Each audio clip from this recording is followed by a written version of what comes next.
I was at this campsite in Abel Tasman. If listeners are not in New Zealand, the most lovely part of New Zealand, up the top of the South Island. There are about 100 young people there, and a guy with a guitar just cranking out classic rock song after rock song with 100 people singing along. And I thought, this is the coolest thing in the world. And you know what else? I've got a master's degree in music and I can't do that, right? And you know what else? I could play the Dvorak concerto for this crowd, but they wouldn't appreciate it as much as this. Welcome to Leading Notes, where I talk with musicians who are leading the revitalisation of social health in our communities. I'm your host, Melissa Forbes. Dr Francis Yapp is a community musician, musicologist, cellist, singer and ukulele player based in Christchurch, New Zealand. He is a senior lecturer and academic director of the School of Music at the University of Canterbury. His research focuses on community music, music in 18th century France, music and Catholic liturgy, and music in pre-World War II New Zealand. Francis holds a PhD in historical musicology and a Masters of Music in Performance on cello. He's been extensively involved in community singing groups over a long period, and this, together with his prior experience teaching cello to students of all ages, informs his approach to university teaching. As well as teaching the music history and theory curriculum, Francis also teaches a course in community music, which is in the core of the university's Bachelor of Music. Most recently, he has developed a minor in community music, which is open to students across a wide range of degrees and majors. Francis Yapp, welcome to Leading Notes. Thank you, Melissa. It's great to be here. Francis, let's start with the big question. What is community music? Wow, the huge question. Let's start with the big one. And I think this is a question I get a lot because a lot of people don't know what is community music. A lot of people have never heard of it.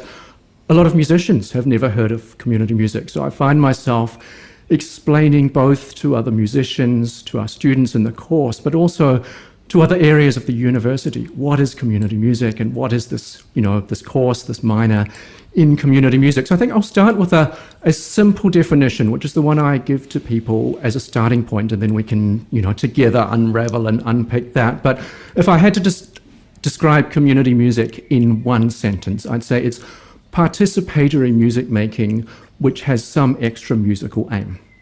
So that could be an implicit or explicit musical aim. If we think of an intervention, and we can unpack that term, as a very explicit aim, which could be social cohesion, it could be health and well-being, it could be social justice.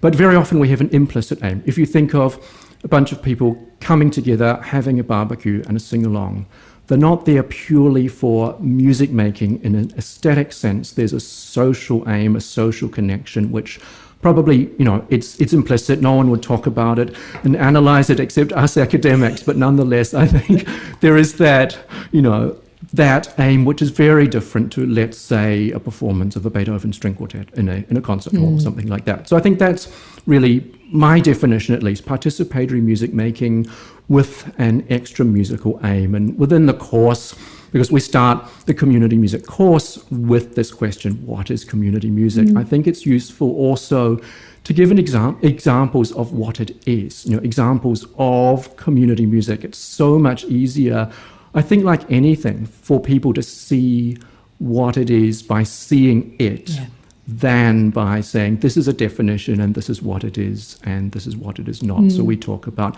I take some of the examples in the Oxford Handbook, but we look at a lot of New Zealand examples, local examples, and I start by getting the students to think about when is a time that they have been involved in leading in others in music making. And I say it could be a sing-along with your friends on a road trip. It could be singing happy birthday to your niece. It could be singing Christmas carols together, or, leading music in church. And they realize that they've been involved in what we'll eventually call community music in the course without having realized that it's a term, that it's its own academic discipline with its history and all of that. And then I like to go into Alan Merriam. I come from partly an ethnomusicological background, so 1964 anthropology of music, and he talks about what are the functions of music, and he talks about emotional expression, he talks about communication, symbolic representation, and things like that. And we talk about how can music be used, what are the extra musical aims of music that they're already familiar with.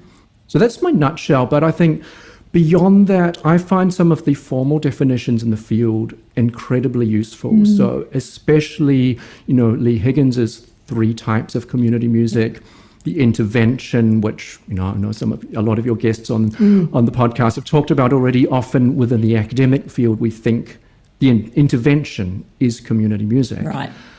Right. And then we've got music of the community. I think students, especially we get a lot of international students or students from a Te Ao Māori background, a Māori cultural background, who are involved in things like kapa haka or music in their own community. There's a really strong Korean community, Japanese community in Christchurch, which has its own musical traditions. And they're aware of music of a community, that kind of category.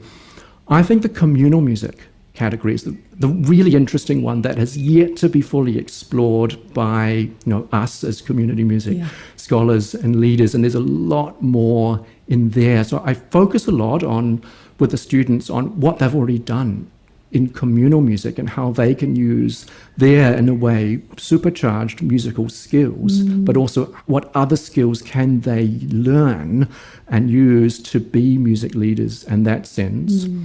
And then there's, of course, building on Higgins's 3 categories, you've got Music Australia adding that 4th category of amateur music, right? So that category where it's amateur, it's a community coming together, but it's much more modelled on the markers of professional music. You've got scores and parts, often you've got a conductor. It's a very top-down approach with, repertoire, aesthetic standards and things like that. And what I find interesting is when I start speaking about community music to anyone outside of our field, they'll think that amateur music is all there is to community music. And I think it's a very important part of community music, but in a way it's out on a limb a little bit. It's a little bit separate to our other 3 categories of the intervention, the music of the community and communal music. So I think I start a lot with that when I'm explaining community music to people, and then I like to go into the Leiston statement sometimes, the notion of active and creative participation, equal opportunities, and that side of the accessibility and inclusion, and also cultural democracy. So that in a nutshell is an introduction to how I would introduce community music, and there's a lot more, I think, underneath it that we can unpack and delve into. And I think there's a lot of discussion in the field at the moment about what is community music and what is not community music, right? And I think what's interesting here in New Zealand, and thinking about, for example, Alicia de Banfi Hall's work in Germany, and so much of what she's done, there's a lot of happening in Germany that is community music, that people have never thought about community music. What happens if we bring all these people together and introduce them to the field and its history?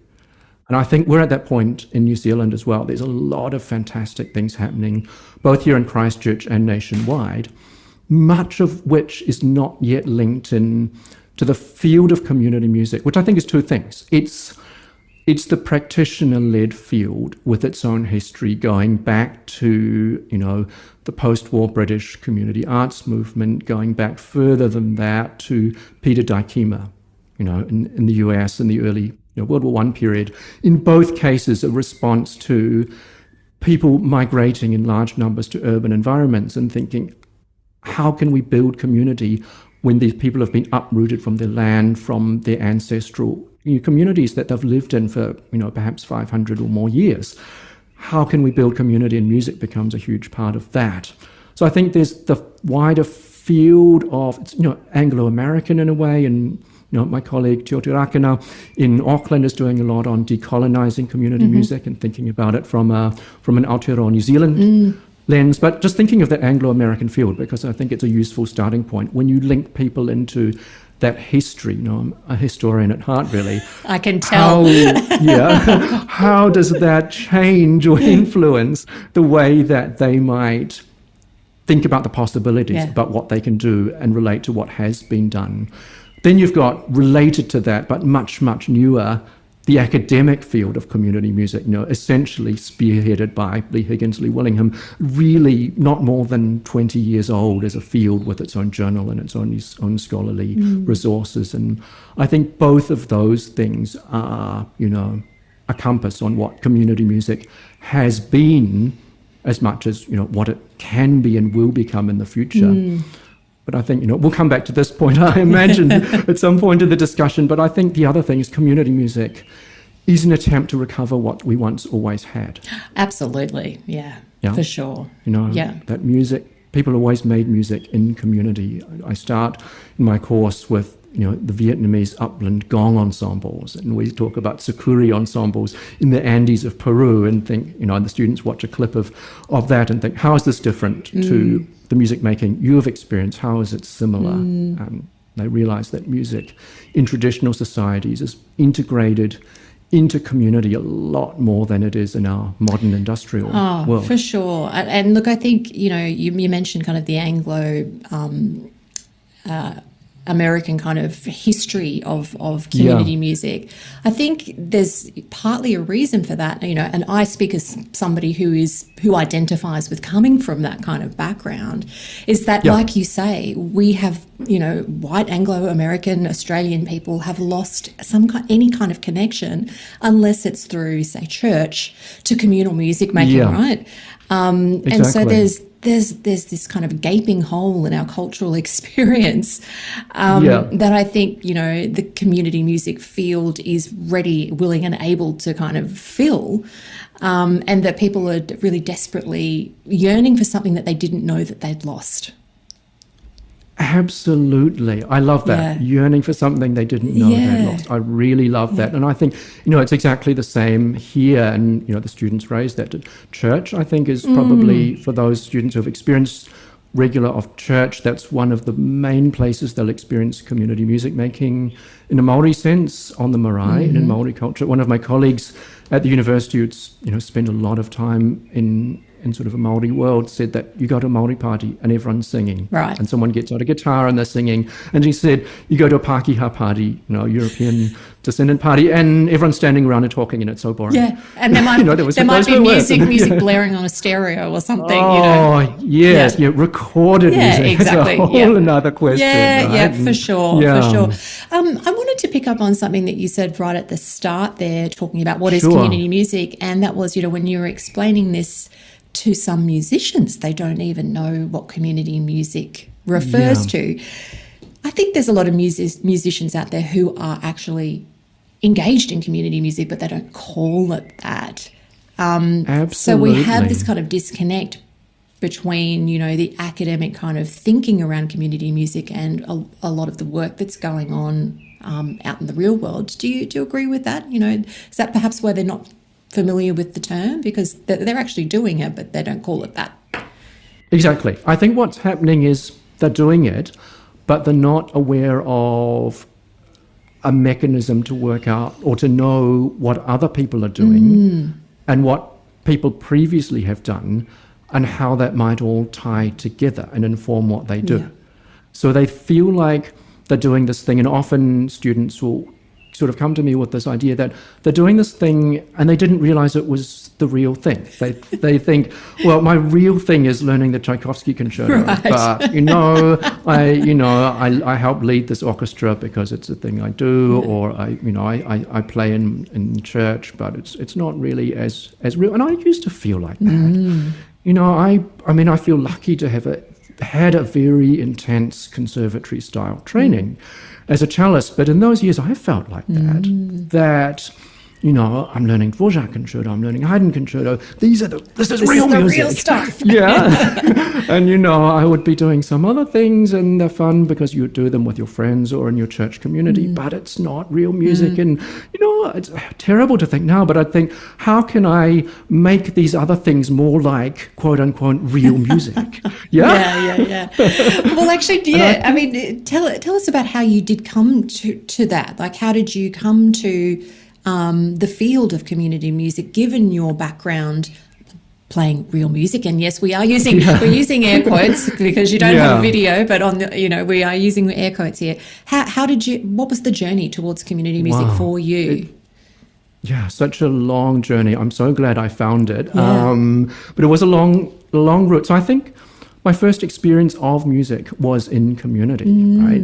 Singing hymns and songs in church growing up. And that was, I started learning music at 10, so relatively late for a classical musician. I started on recorder and went within a year to cello and then flute, and then very quickly those two instruments became my thing and my identity all the way through high school. And of course I was led down this very intense classical path, which at the time I thought this is what music is supposed to be, right? I didn't question it. I enjoyed it greatly, but I didn't realize that there was anything more, or that the other parts of music making were equally valid and legitimate as, playing Mozart flute concerto or something like that.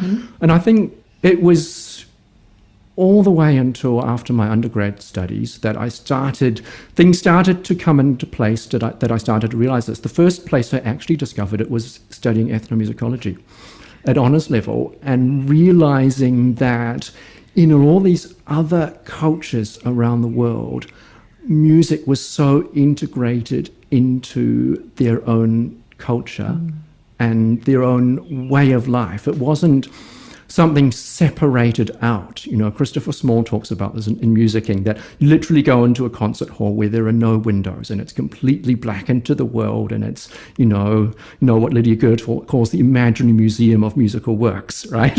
It's separated from the world, and quite deliberately. Well, where was I getting to that? So studying ethnomusicology made me think about the music making that I was involved in and that was happening for people around me that was outside of that. And I realized that this was equally real and valid as the concertos and the sonatas I was learning.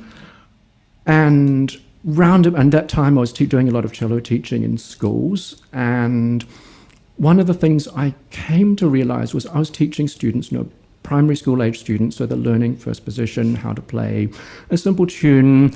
They would get up and play at the school concert, and I would teach them, and the parents would clap, and then they would go home and they would forget about music making. And I realized for them, music was something separated from the rest of their lives.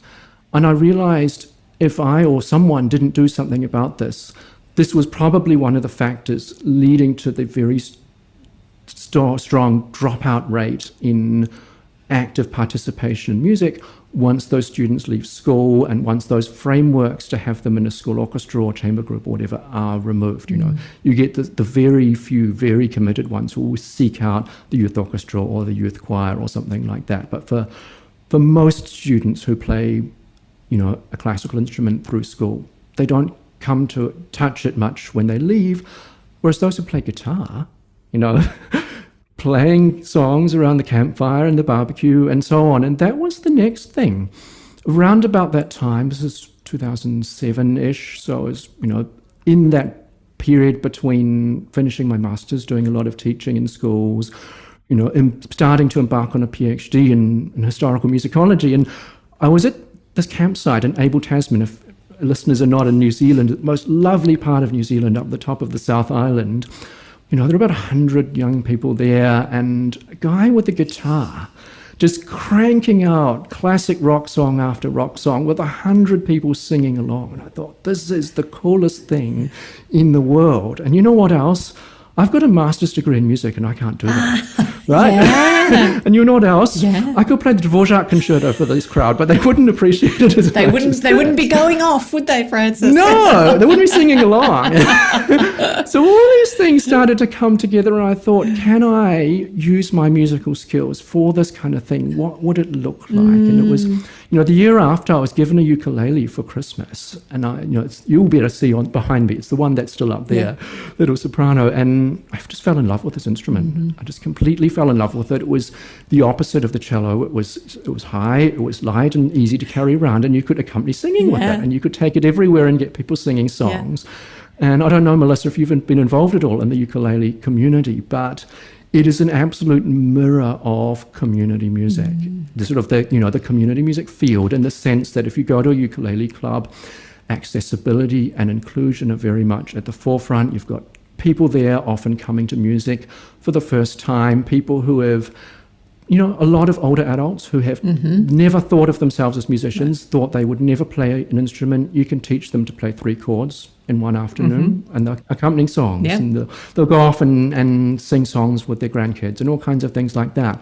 And I think being involved in the ukulele world made me start to want to know, how does this fit in to what I see as ethnomusicology, right? Or, everything else that's happening in sort of music in culture, as Miriam would put it. And sort of from there, I discovered the academic field of community music. I was very lucky, to discover that. And it was round about, shortly after that I got asked to take on the community music course, which, had existed since 2014, but in quite a different vein. So it was originally it was called Music in Our Community, and it was much more a community engagement course, what I would see as, than a community music course, in the sense that a lot of what the students were doing was project-based, and it was what a Music Australia would put in the amateur music category. So there was nothing about communal music or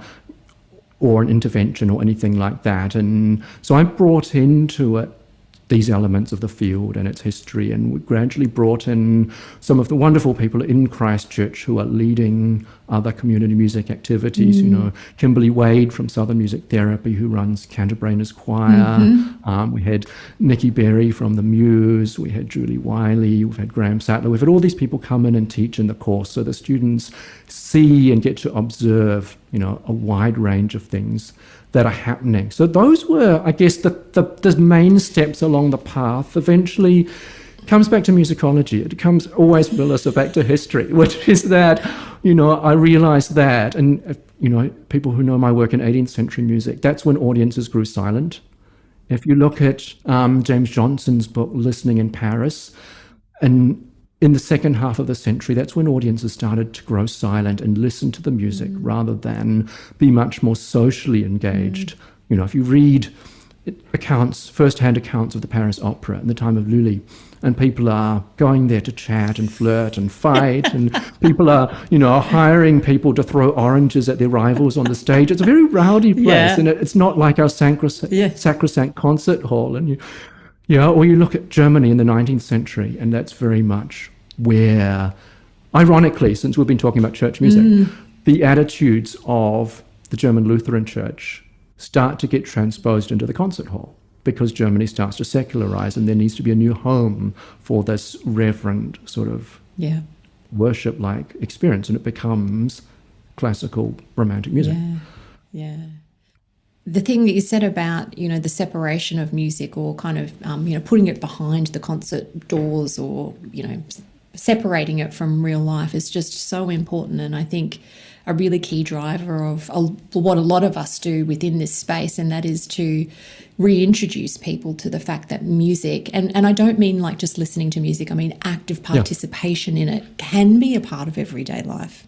Absolutely. And the participatory nature of this kind of music is obviously at the heart of it, and it's giving people, or making them realise that they do have the right to actually participate. And that's why things like ukuleles are just so great, because it's that immediate permission and that kind of low bar to entry that people can immediately kind of, have that experience of actually making music themselves, Exactly. Yeah, which is... And so easy. I mean, I've got, ukes right here. I don't know if this will come through the yes, mic. Please. But literally, A minor 7, just like that. And you've got C, and you're just one finger, and you're doing these things, and they realize that, people can make music so easily. And I think that's really important, that idea of, the right and the inherent ability to make music, because two things the students often raise with me.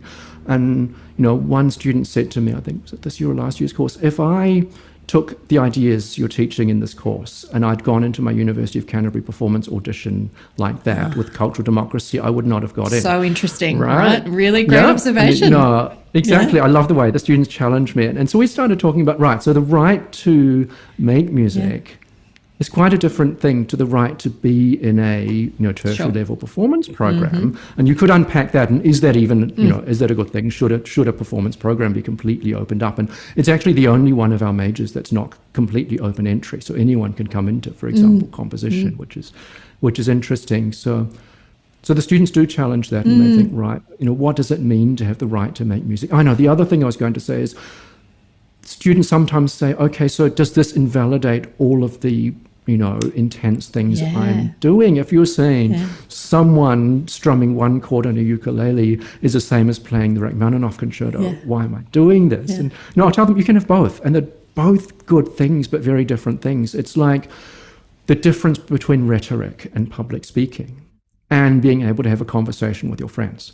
And you can't say, I'm not a great public speaker, so I'm not going to speak to anyone. Ever at all, right? And you can have both things, but anyone can turn up to a family barbecue and enjoy the conversation, even if they're not going to be speaking to the media in completely dulcet and polished tones or something like that. Completely different. I know people often make that analogy with sports or dance or something like that as well. And no, really important. Gee, you've got great students to be challenging you in that way. I love that.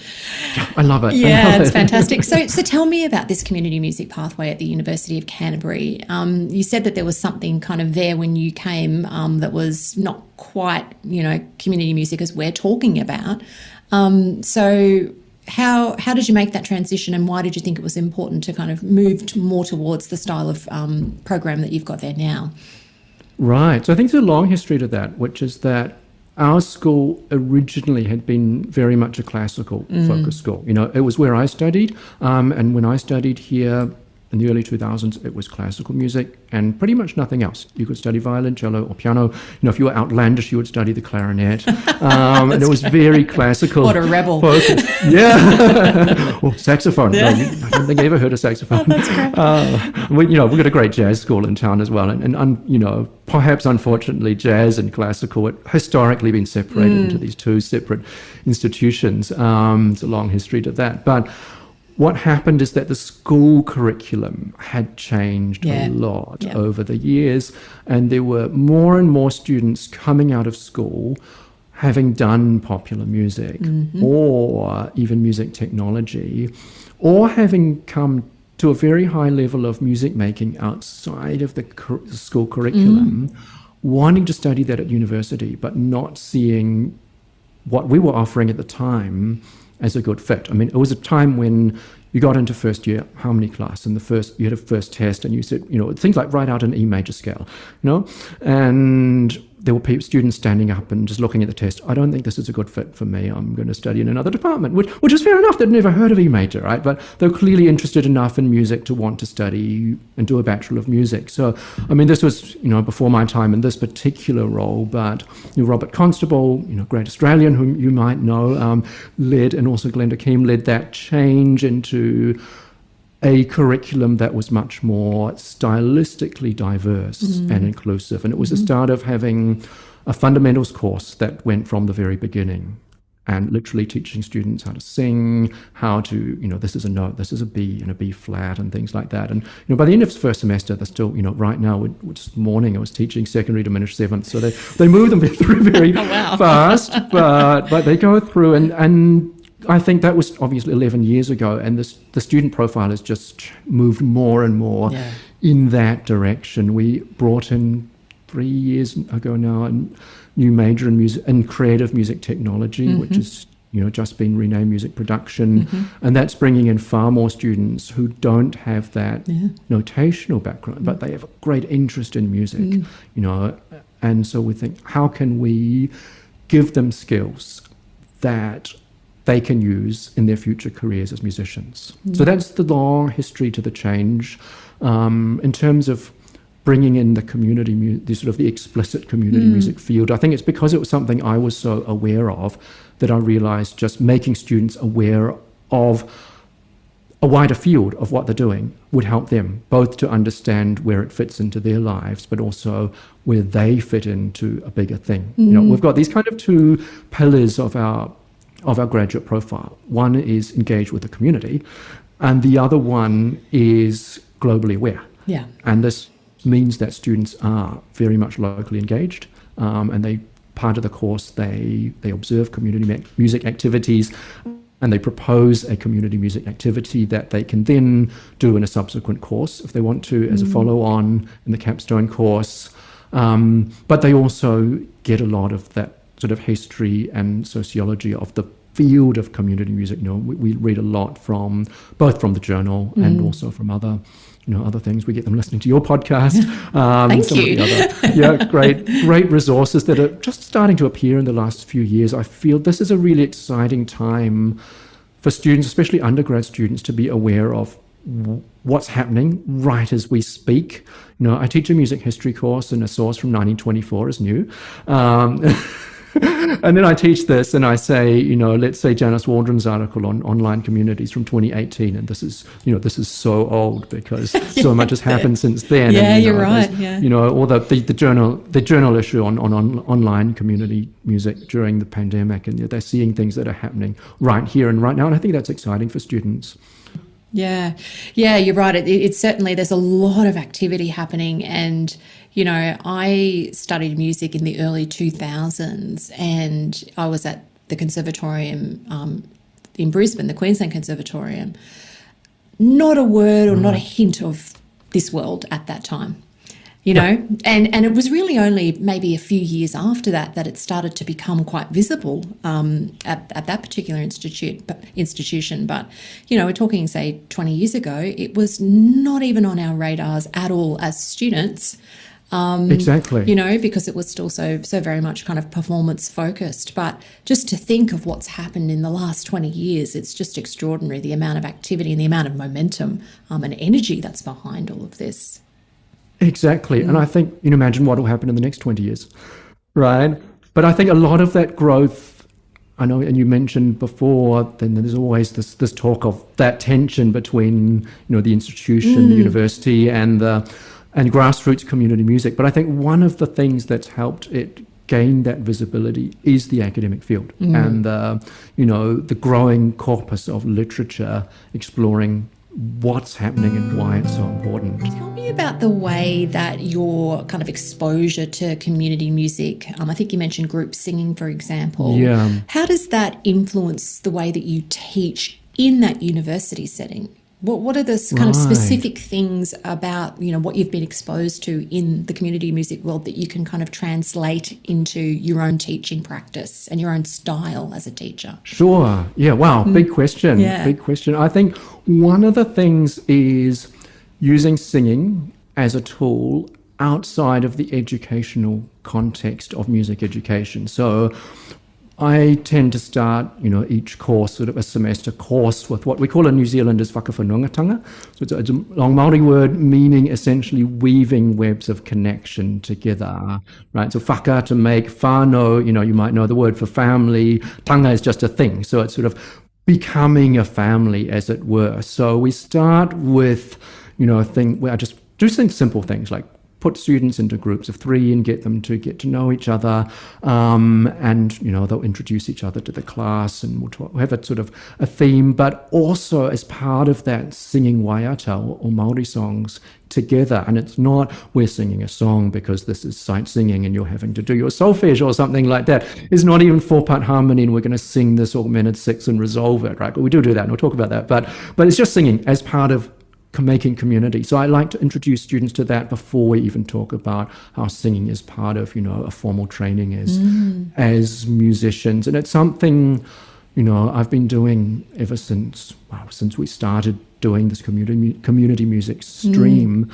But it's something I'd love to build more on, and even, introduce a new waiata every 2 weeks or something like that. I feel like it's something that every music graduate in New Zealand should be able to do, is to lead a waiata. Yeah. And, at the moment, I think not every student who graduates from here or from anywhere in New Zealand would feel comfortable doing that. Right. So the more we do that, the more that they have those kinds of skills. So I think that's the first thing, is just, I often do simple warm-up activities and things like that that involve just clapping or passing a rhythm around the class, and it's got perhaps nothing to do with the topic of the day, but it just gets them making music together in community as much as possible. So I think that's part of that. The other side of it is, because I teach music theory, which I think, interestingly, in the community music literature is often seen as the bête noire. It's like, we should get rid of chromatic harmony and teach community music instead, or something like that. And I think, people say, why are they learning augmented six? Who's ever going to need to know a French and Italian six and resolve it? I teach these things, and I actually found for my, I'm still involved very heavily in classical music, and I think that kind of stuff has hugely changed the way I perform and the way I listen to music, having taught it, not when I was an undergrad student learning it, but having taught it. How can I give students those skills so what they're learning in a music theory course is something they can take into community music work? Or, a lot of our graduates go on to become school teachers, whether that's specialist music teachers or just as often generalist primary school teachers. How can you use this knowledge to be taking your guitar and harmonizing a song that you're singing with your class or something like that? So I try and do, in that context, real world assessments. So they've got to, for example, write their own chorale tune and then harmonize it using specific chords. One thing I came up with, actually, necessity being the mother of invention, during the lockdown, when they couldn't have access to the university keyboard lab, and they were locked down often without a piano, and we had this assignment, which was to write a chorale, play it at the piano, singing if you like, and do that live, right? And it was the assessment, and it got them making some real world music, so it wasn't just exercises on the page. They couldn't do that because they couldn't do that live. I mean, it could be on Zoom. It would be terrifying for them. And most of them didn't have pianos at home. But they were often in bubbles, as we called it in New Zealand in those days, with other people who could make music. They might be fellow music students. They might be members of their family or whatever. So we changed the assignment to be, write this for any instruments, voices for people in your bubble, and use these chords, and then record it together. Great. And we've tried to keep that openness to other instruments, because it means that they can adapt it much more to their real world context that they're working in. And it's not just SATB, because many of them think, when am I ever going to do that? I mean, I do, but I'm the nerdy person who gets asked every now and then to harmonize a hymn or something that someone's written in church. Right. And, I'll crank out 4-part harmony, and I'll show the students, look, I did this and it's real. But I think the other thing there is singing. So many students come into the class having never sung. It's so sad, but it's the and it's no fault of their own. They've lived in a world where no adult has ever sung around them. If Susan West, if you know Susan in Canberra, and she talks about selective mutism for singing, this notion that people, when they become about 12 or 14, they see the adults don't sing and they stop singing. And I think as we've moved away from classical music, or not away, but embraced other styles, particularly students who play drums or do electronic music, or ironically, I think guitar, because that's a really great singing accompanying instrument. But many students who play guitar have never sung.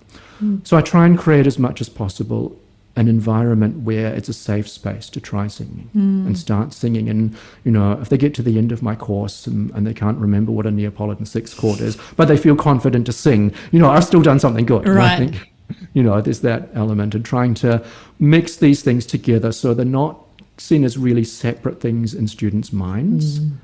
I think I've got a long way to go before we're fully there. I think perhaps they are still quite separate things.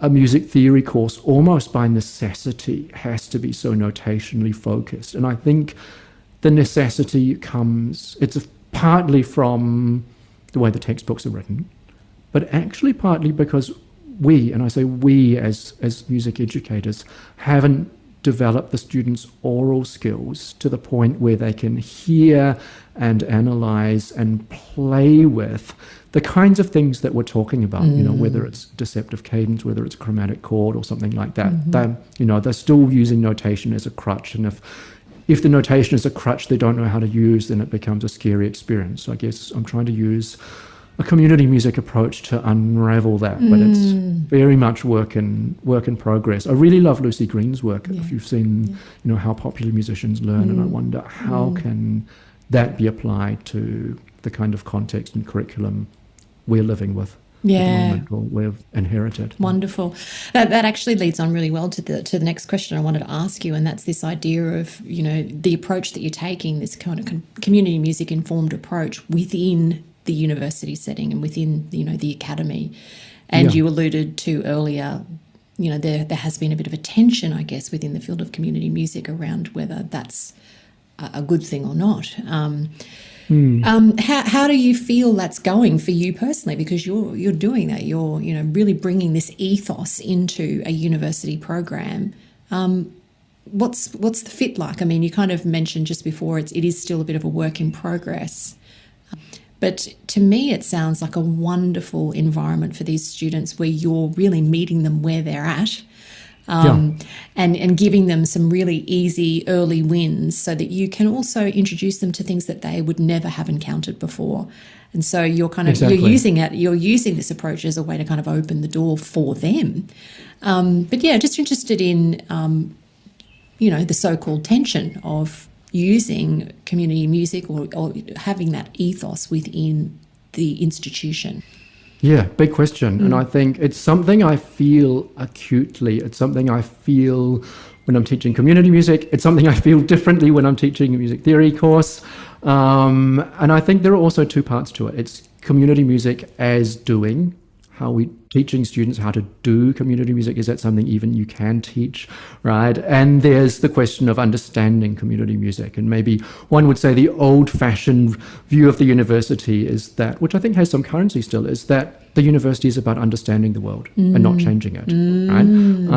A bigger question that I think we can unravel here. But I think there are two sides of the tension as well. There's the tension, how well does this fit? Are we doing a disservice to university teaching by using this approach or the subject matter?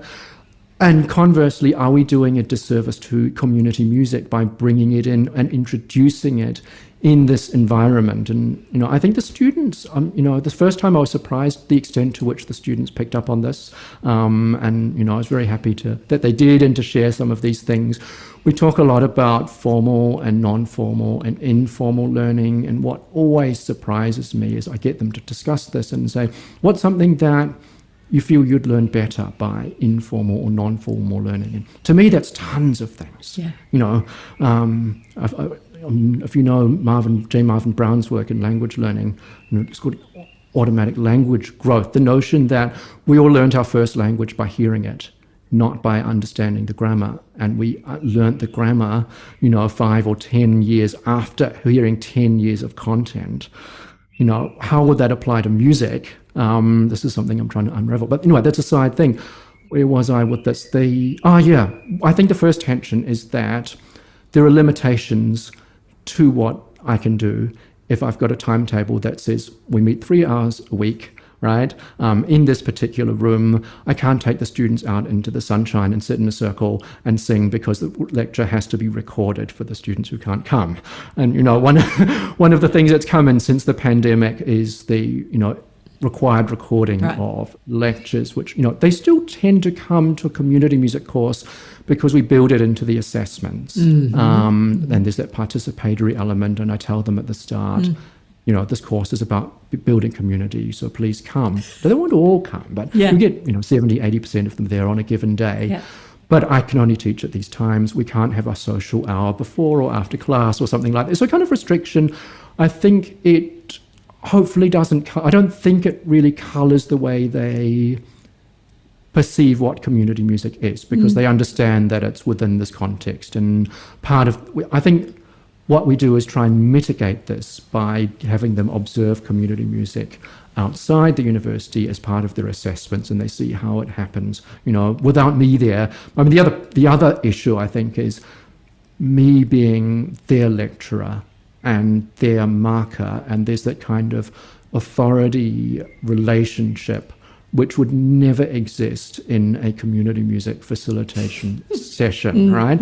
And I try and break this down as much as possible just by the way I relate to the students. And I think there's a lot of support for that. The University of Canterbury has gone very strongly down a path of student success and emphasising student success in, the past 5-6 years. So I think there's a lot of faculty and institutional support for rethinking the way that we teach students, that very much aligns with a community music approach to doing things, right? But I think from the other side, so I'd say overall, from the university side, there is less controversy. The community music skills are simply skills that music graduates need. Yeah. And I think we're starting to see this with professional orchestras. With our city orchestra, Christchurch Symphony has gone very much into a community engagement, community music focus. You might know Graham Sattler, Yes. the CEO. And, part of the selection of musicians is based on their ability to engage outside of a concert hall setting. So, learn all your excerpts and everything, audition for first chair, but you're still going to be asked to demonstrate these skills. So I don't think there's any controversy there. Yeah. I think the real risk is, are we misrepresenting or changing community music by bringing it into a institutional setting? And I think, as I said, there is a risk if it's done wrongly. I say wrongly in the sense that, let's say it was done in a very top-down manner and students had to memorize a lot of things, and this is the only way to do. I don't think anyone in the world is doing that. It's not even a way of teaching. But I think there's probably that perception in the grassroots community that could be what's happening. Yeah. I hear every now and then saying, one day universities will teach hip hop. It's like, we've got a course already. Teaching it since 2016. So I think outside there may be more of a misunderstanding of what universities do.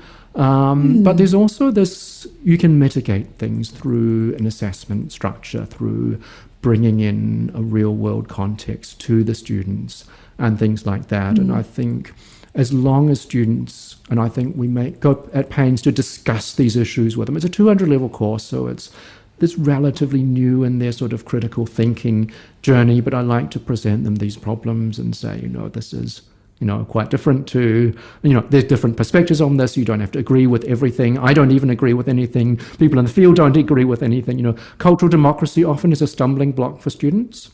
And I'll share with students sometimes that that's one of the last things that I came to fully understand in community music. Coming from the background I did and still very much live in with, for example, a lot of liturgical music being based on this really long tradition, and tradition and truth and goodness and beauty being equally important within the context of how that music has its function, as it's not something you can just make things up on the spot. Right. And would say exactly the same thing with traditional Māori music. It's changed hugely. We do a whole module on this. It's changed hugely in response to recording and televising and things like that. But if you're from outside of the culture, you can't walk in and do anything you like. There's this respect for tradition and what has come before. So we talk about how something like cultural democracy could exist alongside those kinds of things. Did that answer the question? Yeah, absolutely. Yeah. Absolutely. I think it's just such an interesting and vibrant kind of context that you're in there with, the Maori culture, and weaving that into everything that you're doing. Interesting about, kind of you mentioned people having needing some kind of permission, or what's the protocol there, the cultural protocol, I guess, in terms of singing Maori songs if you're a community musician who's not from that culture? What's involved with that? Right. I think that in terms of singing waiata, they are part of wider New Zealand culture, and no one would have any concerns about people singing waiata that have already been composed. I think it's more in the creation of new music. So we've got really, in Māori culture, you've got the old ancient pre-colonial tradition, things like moteata, the original songs. You've got the kapahaka tradition, which are the really 20th century songs and beyond songs, which were deliberately created to bring together first urban Māori who maybe have lost connection to their marae. And then you've got what we call taonga or traditional Māori musical instruments. And I think it's in those last two categories, the creation of kapahaka, new songs, especially lyrics, and the new ways of using taonga that you would want to do in collaboration with people whose music it is. I think that's probably the place where you would want to do that in that collaborative way, rather than walking in saying, I'm going to do this. Or, we had a student who we talk about their proposals. I'm going to get a whole lot of taonga and I'm going to give them to these people and say, you can do whatever you like to make music with that. Right? And so it's like, okay, so let's have a conversation. But exactly. So I think that's probably that side of things where, and it gets really interesting, and I think it's a useful. More and more we're seeing students who come from what we'd call a kohanga reo, so a Māori language immersion schools, and they've come from that tradition into the university and into this course, and they have a lot more knowledge than I do in this space, so I often invite them to share what their perspective would be on questions like that. Right. Yeah, wow. So what is your advice to a young person who is pretty seriously considering trying to kind of make some kind of foray into this as a career pathway? It's something that I find is quite it's a bit of a fraught issue, isn't it? Because we can't promise them riches. No. I mean, we can't promise any musician riches these days. No. I think those days are long Unless it's gone. Taylor Swift, right? Yeah, exactly. Like maybe for one person in the world. Exactly. How do we balance the fact that this is an amazing way to engage with music? It's an amazing way to engage with the community. But if you're wanting to become a musician who makes a living out of it, how do we reconcile those things, Francis? Yeah, big question. I love these big questions. And I think part of the reason for us starting a minor rather than a major is that it's designed for students who are also studying other fields as well. Right. So we have a Bachelor of Youth and Community Leadership course from the Faculty of Education here, and we increasingly have students in that program taking the community music course. Great. And we have a social work program, a teaching program, and partly the minor is designed for students who are going into other helping professions, and how could they also use their musical skills there. So I think that's part of it. With the music students, I give them lots of examples of musicians who combine community music with all the other elements of music making. So the whole last week of the course, we talk about careers in community music, and I'll bring up, for example, the Sound Sense website. It's interesting because it changes from day to day, and we'll see, these are all these jobs. There are real jobs, but they're in the UK, and we need to build this infrastructure here. So I think the first thing is entrepreneurship, to learn really strong entrepreneurial skills, because it's essentially a freelance career. Yeah. And also, I think to combine what they're doing in community music with what they're doing as musicians, as educators, and in all the other parts of their lives.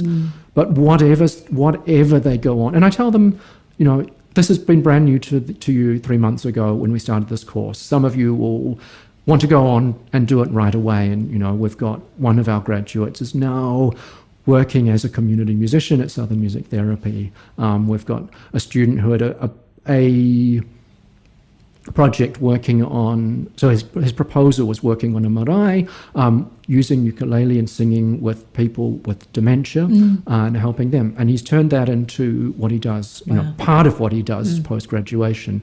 We had an adult student who was a long-time French horn teacher, and his project was to start a community music-focused wind band, like, Brent Rowan's wind bands in the Willingham and Higgins textbook. And, I think he's gone on to do that in rural Canterbury now. So some students will go and do this right away, but I also tell them it's fine if you just let this sit and you come back to it 10 or 20 years from now. And I tell them this is, I started this, much after I graduated, and that's perfectly fine. So I think it becomes, my hope is it becomes part of the way they think. And they bring the community music approach into whatever they do. And some of them will go on to make it part of how they earn a living. And that's wonderful, and I hope more and more will have that opportunity to do that.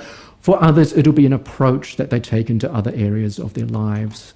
For others, it becomes the sustaining way they continue to make music. I mean, when we started this, some experiences with students haunt you forever, right? One of them was, a student who, she'd done her honours recitals. She was studying law as well, and she said, right, I don't think I'll get to play anymore. I'll just play my instrument at the office Christmas party and play We Wish You Merry Christmas once a year. But that is so sad. And she was serious about it. I said, you've got all these skills, and you might not want to play in an orchestra, and that's fine, but can you use your cello to accompany singing? Could you, can you? And it was long before we had community music course, and it was like, how can we give a student like that the skills, but the intellectual framework to know that they can do that? Yeah. And it's a completely legitimate use of their skills that they've done, that they have, thinking beyond performing. Yeah. So I think the other thing for students, coming back to your question, is to keep developing both the personal attributes, the empathy, the patience, the adaptability, whatever they do. These will be community music skills are just such useful skills, the non-musical attributes, but also the musical skills that aren't conservatory skills, the improvisation, the arranging, that kind of adaptability. Whatever they do as musicians, these become superpowers. Francis, it's been just delightful to hear you speak about your work there at the University of Canterbury, and I've loved the passion with which you speak about community music and the way that you've woven in your own unique take on this through your musicological expertise and your expertise as a historian. It's just been fantastic to talk to you today. To wrap up, I've got a couple of fun questions for you. Great. Okay. So you tell me what you know about yourself now, or what wisdom that you would have that you would impart on your 18-year-old self, on your younger self. Wow, so much. So much, Melissa. If I could live again, right?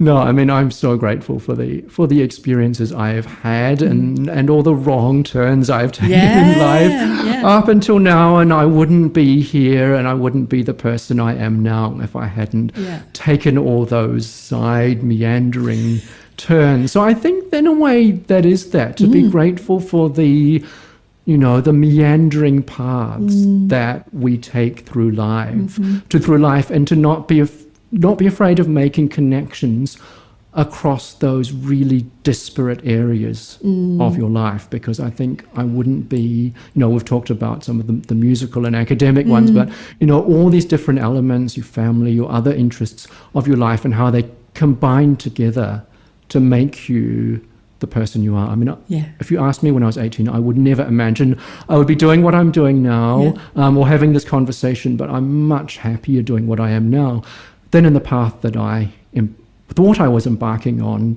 at 18 to be, a concerto cellist or something like that.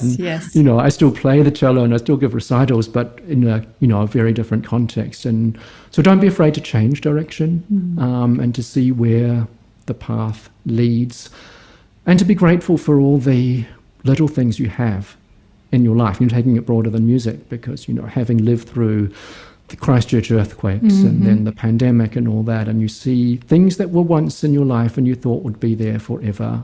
I've had a few friends of my age pass away in the last 10 years, and you realize things are not always there. Things change, and be grateful for the people who are in your life now. Yeah. I think, taking it way too deep, but No. I think it's a lovely question. And as hearing you ask that of some of your other guests, I've been pondering this question for a while. Yeah. And I really relate to what you say there about, the meanderings and even dead ends. The dead ends make you turn around and go back. And I think you get to a certain age where you look back, and this is probably the researcher in me now coming out, but you can actually see that there are patterns and there is meaning.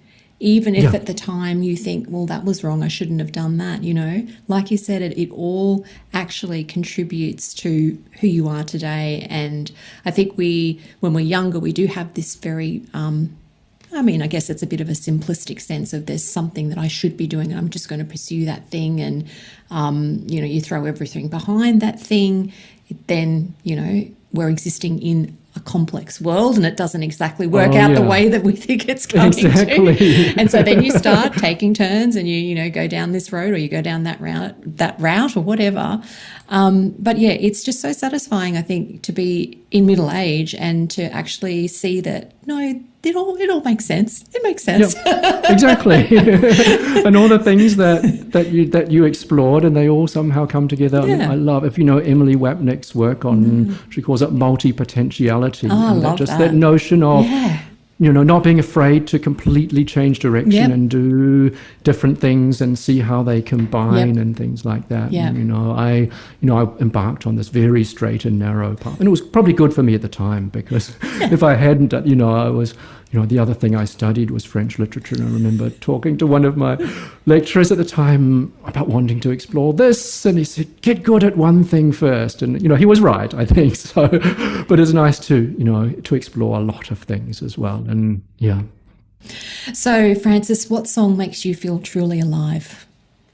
Wow, so many. If I had to choose one, I would choose the Gregorian chant, Salve Regina. Beautiful. Salve Regina, Mater Misericordiae, and so on. Mainly because, I've sung this song with so many communities in my life. It's something that I sang, when I was living in Paris every Sunday night with the church group I was involved with. I've sung it in New Zealand and Australia, and it connects me with all of those people in my life who I've sung it with, but and with whom I'm not necessarily closely in touch with, or some of them, people come in and out of your lives and so on. But also it connects me with, I feel, everyone who sung it going back to the 11th century, across the whole world, the same melody, the same Latin words, and it's, something, that I still hear every week, and it's just a leitmotif, as it were, through decades of experience. So, I could choose many songs, but I think that's the one. Francis Yapp, thank you for making music that matters and for being my guest today on Leading Notes. Thank you, Melissa. It's a pleasure.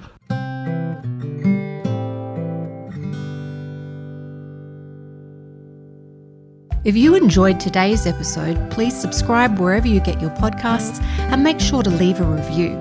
I acknowledge that this podcast is produced on the lands of the Gayabal and Jarowair peoples of the Toowoomba region, and I pay my respect to all elders. Mark Schultes produced the original music for this podcast. Thanks for listening. Now go make music that matters.